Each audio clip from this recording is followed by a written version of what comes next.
Fala sócio, tudo bem com você? Meu nome é Bernardo Sanches e eu tô aqui no canal do Rodrigo mais uma vez para falar um pouquinho sobre fundos imobiliários. No vídeo de hoje a gente vai falar sobre o PATC11. É um fundo que vem dando um pouquinho de polêmica, ele tem entregado um resultado meio fraco, um dividend yield baixo, vem perdendo o número de cotistas, mas por outro lado ele tem recomendação de compra em algumas casas de análise. E aí, você já sabe o que fazer diante desse fundo? Não?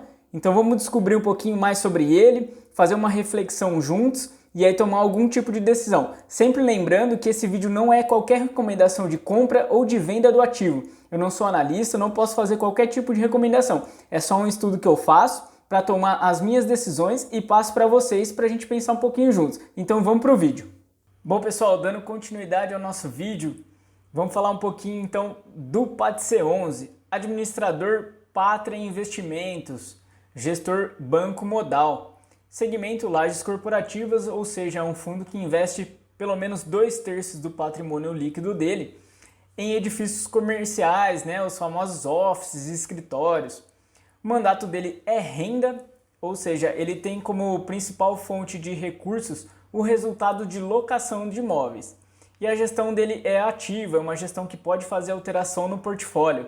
A participação dele no IFIX é de 0,38%. Vamos falar um pouquinho do histórico do Pátria. Quem que é a gestora, a Pátria Investimentos? É uma casa com mais de 30 anos, nasceu em 1988 e tem escritório em 8 países. Tem escritório no Chile, tem escritório no Canadá, nos Estados Unidos, Emirados Árabes, então é uma gestora bem forte.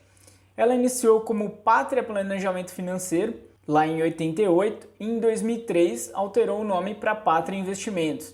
E ela tem como sócio a Blackstone desde 2010, que é uma gestora de investimentos aí global muito forte, muito reconhecida, que conta com 550 bilhões de dólares sob gestão no mundo todo.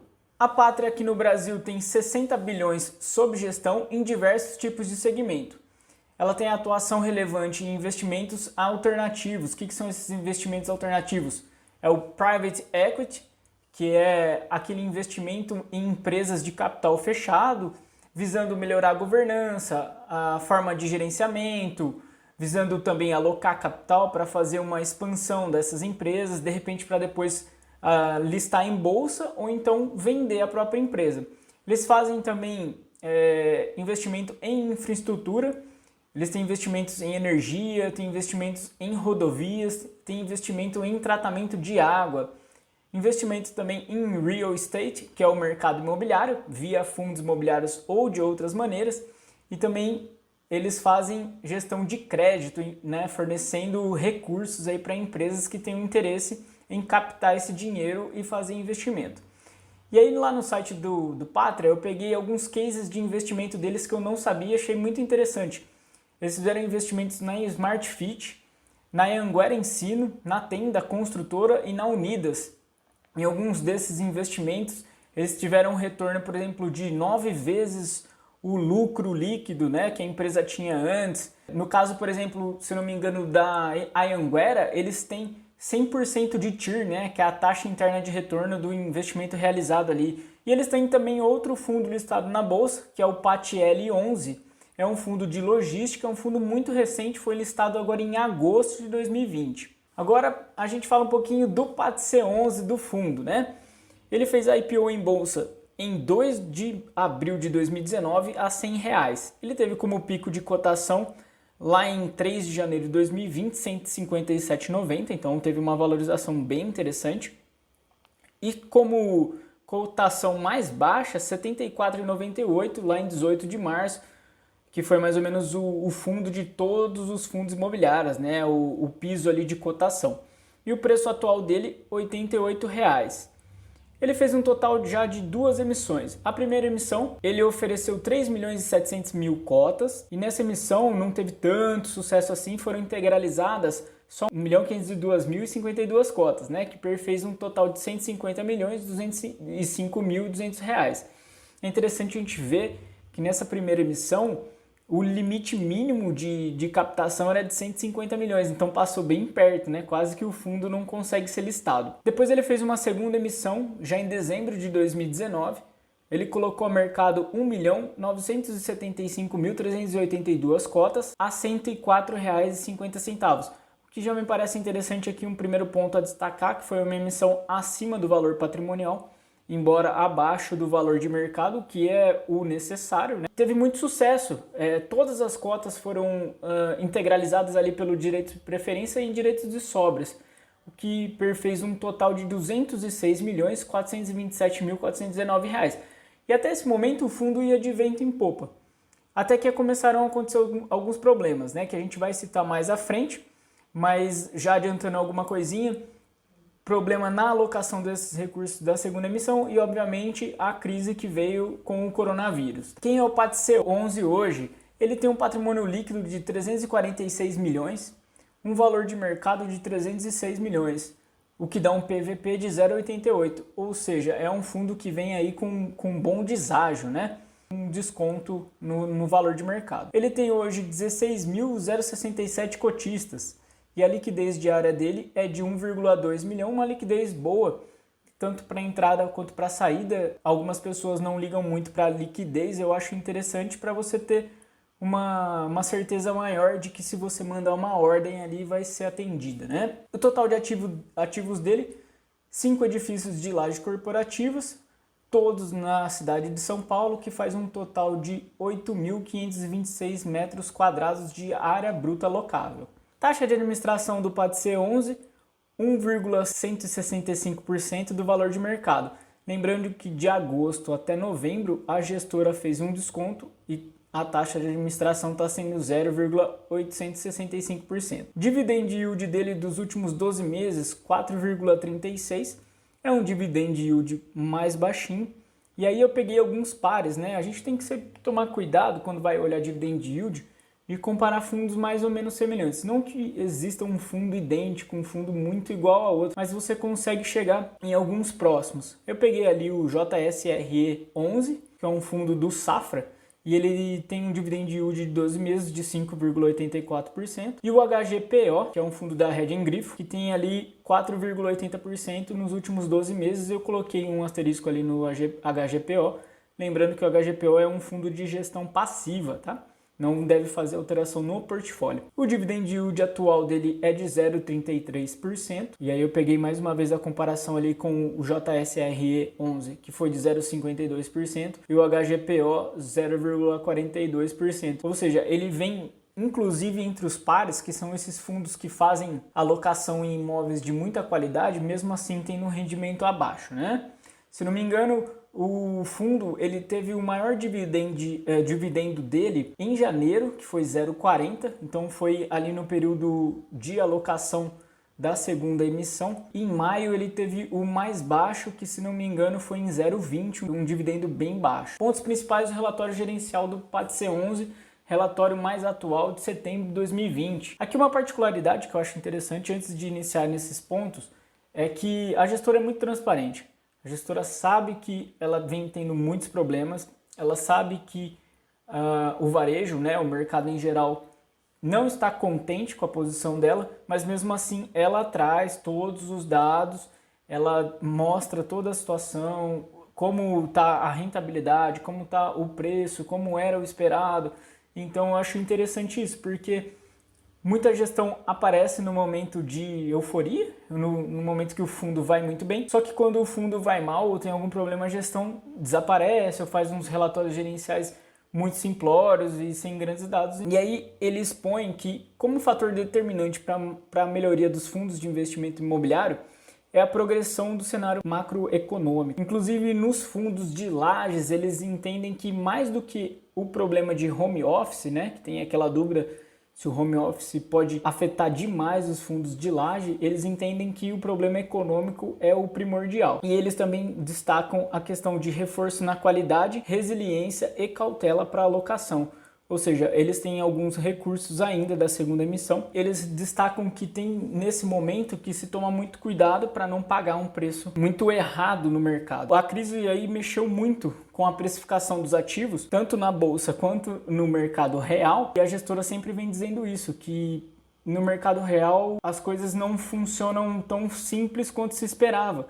aqueles super descontos que poderiam surgir não surgiram e na verdade alguns pedidos têm sido até mais altos do que era antes da pandemia. Aqui a DRE deles, eles tiveram uma receita total em setembro de R$ 1.471.821. De receita imobiliária mesmo foi R$ 1.038.666. A gente vê as despesas imobiliárias de R$ 1.779, uma despesa bem baixinha, e despesas operacionais que aí envolvem a taxa de administração, taxa de gestão, taxa de escrituração, que são as taxas, as despesas relativas ao próprio fundo. E aí a gente vê que chegou num rendimento por cota aí de 0,29. E aí eu fiz o cálculo do resultado, né, de 1.213.954 para o rendimento distribuído de 1.008.456 de 83%, ou seja, o fundo vem segurando um pouquinho de caixa. A gente sabe que os fundos são obrigados a distribuir 95% do resultado caixa deles no semestre, e mais a maioria costuma distribuir esse montante por mês. No caso do Patria, ele resolveu segurar um pouquinho aí e distribuiu só 83%. E aí a gente vê como o fundo vem sendo afetado, como ele vem apanhando um pouco, né, na bolsa. A gente consegue enxergar aqui que até no final de 2019 a cotação do fundo ia muito bem, batendo tranquilamente o IFIX e espancando aqui o CDI, mas aí em 2020 a conversa muda totalmente. Quando vem a crise ele cai mais que o IFIX, aí o IFIX já consegue ter uma boa retomada e o PATC fica patinando, né? Fazendo um trocadilho bem esquisito, perdendo até para o CDI, né? Então a rentabilidade dele, mesmo com os rendimentos, né? Esse azul escuro, mesmo com os rendimentos, ele perde ainda para o CDI. É uma situação bem difícil para o fundo e para o cotista, claro, né? Aí eu peguei esse dado da liquidez e fiz algumas contas aqui. A liquidez no mês foi de 8.258 negociações no mercado secundário, que fez um volume de 27,2 milhões de reais. E aí o que dá para apreciar disso? Que o volume financeiro é alto. A gente viu que ele tem mais de 1 milhão de volume financeiro negociado por dia, o que é interessante, mas o volume de negócios não é tão alto assim. A gente pega aí que 8.258 negociações no mês todo. Tem alguns fundos que tem mais de 10 mil negócios por dia. E aí eu fiz essa média aqui de R$ 3.293 por negócio. Ou seja, daria mais ou menos 36 cotas por negócio realizado. Eu fui fazer um histórico do fundo e deu para perceber que lá em janeiro ele tinha 20 mil cotistas. E agora, no dia 31, né, na verdade 30 de setembro, ele tinha 16.097 cotistas. Ou seja, o fundo foi perdendo muita visibilidade junto à bolsa, perdendo um número muito grande de cotistas, tá? E isso indica mais ou menos essa questão desses valores um pouquinho mais altos nos negócios. Por quê? Como tem muita gente entrando em fundos imobiliários, existem muitos negócios diários muito baixinhos, de uma cota, 10 cotas, porque a pessoa vai conhecendo, vai tentando entender como é o mercado e como é o fundo. Então, já esses negócios maiores, não que seja um negócio absurdo aqui, mas de 36 cotas por negócio já me indica que são aqueles cotistas que têm uma participação um pouco maior que estavam descontentes e saindo do fundo. Vamos entender então a estratégia do PATC11. Ele tem uma tese de investimentos bem clara. Ele investe em escritórios de alta qualidade, escritórios A+, nas maiores cidades do país, com preponderância na cidade de São Paulo. A estratégia core dele, né, a estratégia principal, pelo menos 2/3 do patrimônio líquido deve estar alocado diretamente em imóveis construídos. Isso seja diretamente ou via fundos imobiliários, via sociedade de propósito específico ou FIP, que é Fundo de Investimento e Participação.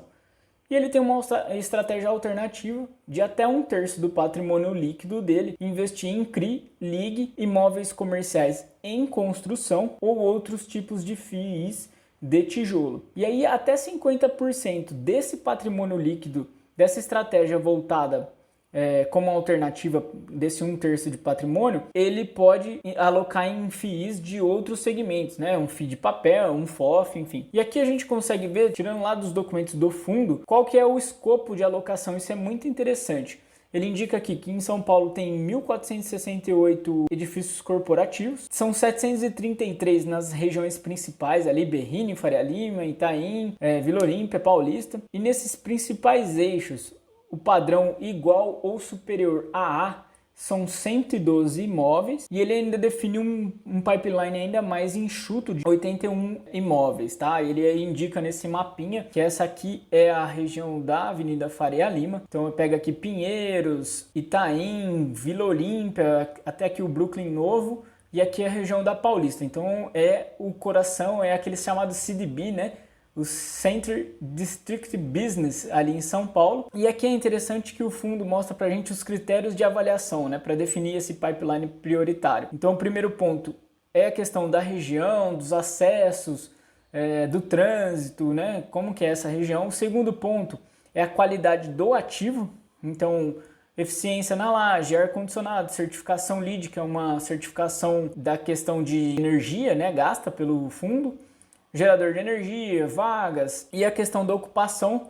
Ocupação aqui é no sentido de o imóvel estar sempre locado e com um bom histórico de ocupação e também a qualidade dos inquilinos que ocupam esses imóveis. E aqui um pouquinho do portfólio do PAT C11, são os 5 imóveis que estão no fundo hoje. O Sky Corporate, e aí é um fundo, um ativo classe AA, e ele tem uma participação de 10,5%. O The One, que é um fundo também AA, e a participação do PAT C é de 13,4%. O Central Vila Olímpia, também AA, né, com uma participação do PAT C de 7,1%. E com Faria Lima, que é um ativo classe A, com uma participação bem pequenininha do PAT C de 4,4%. E o Vila Olímpia Corporate, que é um AAA, tá? Então, o imóvel de mais alta qualidade na classificação, se não me engano é uma classificação da Buildings, né, uma empresa voltada para análise de mercado imobiliário, e ali uma participação de 11,7%. A gente vê que são imóveis de muita qualidade, nas melhores localizações e participações sempre pequenas do fundo, que a gente vai comentar um pouquinho mais para frente também. E aí ele tem uma outra estratégia dentro do fundo que é em fundos imobiliários. Atualmente ele tem 100% do capital nessa estratégia voltados em fundo de tijolo de lajes corporativos, ou seja, são alguns pares aí do PAT C11. E essa carteira ele informa que ela tem duas frentes. Tem uma frente fundamentalista, que é o investimento em FIIs monoativos, com imóveis de alta qualidade e nas localizações prime, com foco de longo prazo. Não é uma estratégia para comprar e vender as cotas desse fundo. O PAT C ele indica que são extensões do portfólio pela qualidade e localização desses ativos. E uma outra frente tática, que aí já é adquirir fundos de gestão ativa com preço descontado e potencial ganho de capital no curto prazo, ou seja, são fundos que eles entendem que o mercado está negociando abaixo do valor devido e que deve ocorrer uma valorização, por isso eles compram e esperam essa cotação subir para fazer ganho de capital, como se fosse um FOF mesmo. Então aqui ele indica quais são esses fundos, né? Ele tem aqui o VLOL, o ONEF e o PVBI, todos mono imóveis e imóveis de muita qualidade e também naquelas regiões prime ali. E na estratégia tática tem aqui 13% no BRCR, que é um fundo de lajes também, mas não é tão voltado para esses ativos prime. E aí a gente pensa um pouquinho do futuro do PAT C11. Na verdade a gente tem que entender quem é o PAT C11. Para tomar nossa decisão a gente tem que entender isso. O foco dele está bem claro, é um fundo que tem como prioridade a qualidade. Ele investe em ativos top, com as melhores localizações prioritariamente em São Paulo, com inquilinos de muita qualidade, inquilinos que não, em tese, não vão dar problema para fazer o pagamento dos aluguéis. É um fundo que tem ali a posição, de repente, na carteira como proteção do investidor e do capital do próprio fundo. Ou seja, ele não vai investir em um ativo que tem ali a que a gente chama de especulatório, né? Que pode subir, pode cair, são ativos de grande qualidade. Ativos também que demonstram resiliência, são ativos que mesmo na crise não perderam 100% de ocupação. O histórico todo desse fundo é de 100% de ocupação e 0% de inadimplência. Tá? Além disso, ele conseguiu a renovação de uma laje ocupada no edifício The One por mais 5 anos, o contrato venceria agora em 2020, por mais 5 anos e reajustado pelo IGPM. É super interessante esse reajuste porque o IGPM em 2020 chegou agora no final de setembro em 14,4%. Então um belo reajuste, o que significa mais rendimento para o cotista do PAT C11. A relação risco-retorno A gente tem que entender então que pela qualidade dos ativos que o PATC investe, não dá para esperar dele grandes dividendos. Isso que a gente tem que colocar na cabeça. Os ativos de qualidade, os melhores imóveis nas melhores regiões, você tem que ter como segurança. Por quê? São ativos que, em tese, vão estar sempre ocupados e sempre ocupados por grandes inquilinos. Então é aquele fundo que não é para dar problema. Por outro lado, nessa relação risco-retorno, não faz sentido você esperar do PATC 11 um retorno de dividendo muito alto, porque o risco vem atrelado ao retorno. Como ele se expõe a um tipo de portfólio com segurança, obviamente o retorno dele é mais baixo. Mas, por outro lado, o PATC ele tem alguns problemas para resolver. Por exemplo, participações pequenas nos imóveis. A gente viu que praticamente nenhum ali ele tem mais que 11% de participação nos imóveis. Ou seja, isso traz um problema para o fundo porque ele não consegue tomar as decisões. De repente, na laje de baixo, na laje de cima, o locador ali está querendo um aluguel muito mais baixo que o PATC está querendo para aquele ativo. Então, vai ter um problema porque ele tem concorrência com os outros locadores dentro do próprio prédio. Ou seja, além dos prédios da região que o fundo não tem participação, ele tem uma certa concorrência com os locadores das outras lajes do próprio imóvel.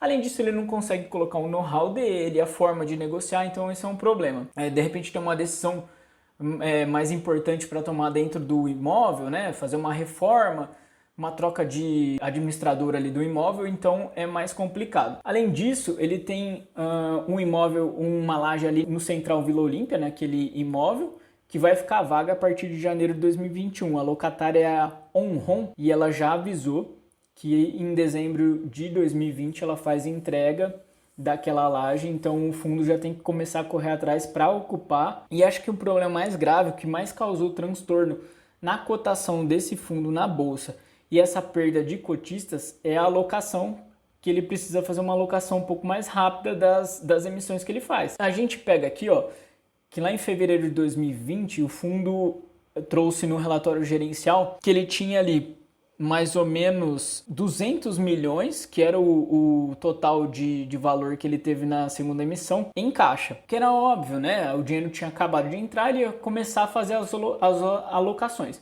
Aí você espera 1, 2 meses, no máximo 3 meses para conseguir fazer a alocação de todo o recurso, quando o fundo faz uma emissão com um pipeline bem definido, né, um portfólio de ativos já focado. Só que aí o que acontece? A gente olha aqui no relatório gerencial de setembro de 2020 e percebe que ele conseguiu aumentar a alocação em imóveis de 99 milhões para 171 milhões. Por outro lado, ele ainda tem 110 milhões desses recursos em renda fixa, 90 milhões em LCI, 6% que representa 20 milhões aqui em renda fixa, e houve um aumento grande aqui de 65 milhões para FIIs, né? Ele não tinha nada aqui em fevereiro. E aí é um problema que o fundo tem que passar a resolver. Não dá para o cotista realmente aguentar tanta demora em alocação.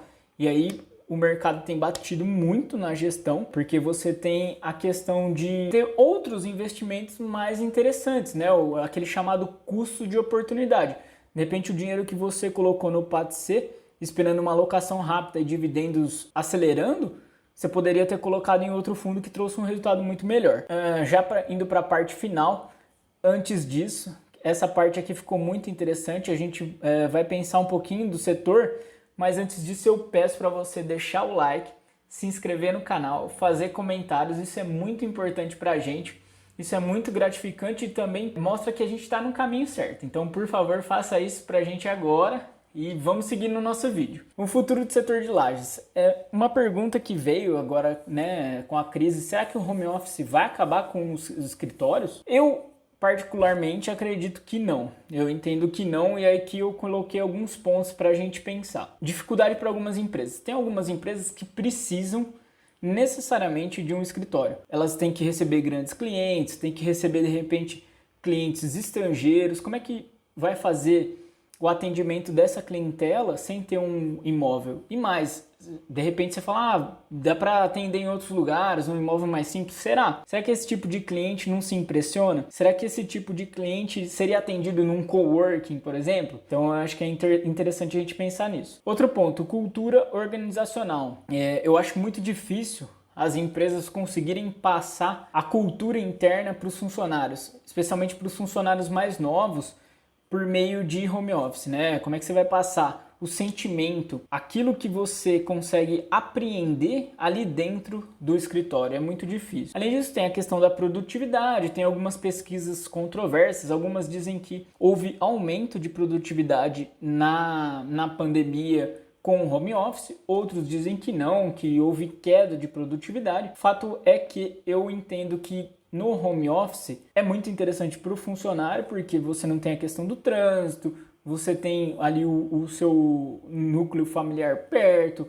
Por outro lado, tem inúmeras distrações, né? Tem ali o telefone tocando, tem a TV, de repente tem uma criança, enfim, muito complicado. E por fim, tem a questão de socialização dentro da equipe, quer dizer, muitas decisões têm que ser tomadas em conjunto, e aí a socialização ali também é importante para a troca de ideias e entre equipes, né? De repente você tem inúmeras equipes que têm que se reunir e no ambiente presencial essa conversa flui de uma maneira muito diferente. E aqui eu fiz uma provocaçãozinha sobre essa questão, que o Facebook ele fez um anúncio aqui de home office até julho de 2021, no dia 7 de agosto de 2020. Saiu lá na Isto é Dinheiro. E aí no dia 28 de agosto de 2020, no UOL, saiu essa notícia muito interessante. O Facebook fechou um negócio milionário para ter uma nova sede no Brasil em plena Faria Lima. Aqui eu coloquei entre aspas, né, da reportagem, a gigante das redes sociais alugou 15.600 metros quadrados, equivalente a mais ou menos 30% da área locável do prédio de 32 andares, um negócio de 33 milhões anuais. Esse prédio é o Birman 32, que é o ativo mais novo ali da Faria Lima, demorou vários anos para ficar pronto, e para você ter ideia, esse aluguel que o Facebook vai pagar é histórico, é de R$190 o metro quadrado. Então essa provocação para a gente, né, achei interessante porque como mudou de opinião rápido, né, o Facebook, enfim, pode ser de repente também que ele vai manter o home office, mas já fez essa alocação, já quis segurar esse ativo, já pensando de repente para 2022, 2023, o que é muito interessante. E aí a gente tem que pensar um pouquinho também no futuro do setor de lajes. Aqui são informações que eu peguei na Buildings, tá? Tanto no site deles e no canal deles aqui no YouTube. É um canal muito legal, se vocês gostam de fundo imobiliário tem que conhecer. Eles informam que tem um baixo estoque de entregas de ativos classe A nas regiões Prime nos próximos anos. Ali na Faria Lima, no Itaim, tem pouca entrega de imóveis, o que pode favorecer o PATC e o tipo de imóveis que ele investe para atrair novos inquilinos e de repente conseguir melhores locações. Já havia um movimento agora no final de 2019 e início de 2020 para reajuste dos aluguéis. Esses aluguéis eles vinham um pouquinho mais baixo do que a faixa histórica, e nessas regiões principais, né, nessas localizações principais em São Paulo, já havia um movimento para aumento do aluguel. Por outro lado, tem bastante entrega em regiões satélites importantes, que é ali a Berrini, a Chucre Zaidan, a Chácara Santo Antônio, a Marquês de São Vicente. São regiões um pouquinho fora do CDB ali, mas muito fortes, com muitos escritórios também. Então vem uma entrega maior de imóveis, o que fatalmente vai aumentar a base de escritórios para locação, o que vai fazer a vacância subir um pouquinho. E aí, já falando em vacância, tem a preocupação pelo escopo total, que pode chegar no final de 2020, segundo a Buildings, em 20%, que é uma vacância já elevada, isso aqui no escopo total de ativos classe A em São Paulo. No primeiro trimestre estava em torno de 11%, o que era uma vacância neutra, tanto para o locador quanto para o locatário, para a negociação, mas a projeção era de que essa vacância abaixasse em favor do locador nas renegociações. Já no segundo trimestre, fechou mais ou menos em torno de 13%. Terceiro trimestre, os dados atualizados mostram algo em torno de 14,8%. Então, a projeção da Buildings aí é que a vacância aumente até o final do ano, o que não é nada interessante para o setor de lajes, obviamente. Pessoal, o que eu tinha para falar do PAT C11 era isso, espero que você tenha gostado. Novamente, peço o seu like, seu comentário e se inscreva no canal. Se Deus quiser, até o próximo vídeo.